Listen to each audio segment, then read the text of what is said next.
রব bedding. Abdur Rauf. Short সার্কিটে তুলোর দোকানে আগুন ধরে গেছে। তুলোর দোকানের নাম হচ্ছে আব্দুল রব বেডিং। প্রায় 4.5-5 লাখ টাকার মাল সামানা পড়ে গেছে, বেশি ছাড়া কম না। দোকানদার আমার ভাইপো হয়, ছোট ভাইয়ের দোকান, ছোট ভাই মারা গেছে। ভাইপো চালায়।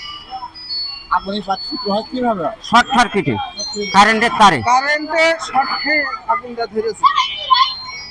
এটা শুরু হয় কখন আর শেষ হয় কখন? এটা শুরু হয়েছে প্রায় 9টা, 9:30টার দিকে। আর এই মাত্র লিবনও শেষ হলো, দমকল বাহিনী কেবল গেল, ফায়ার ব্রিগেড। ফায়ার সার্ভিসের লোকজন এসে আপনার জি জি জি, ফায়ার সার্ভিসের লোকজন এসে আগুন লিবনও।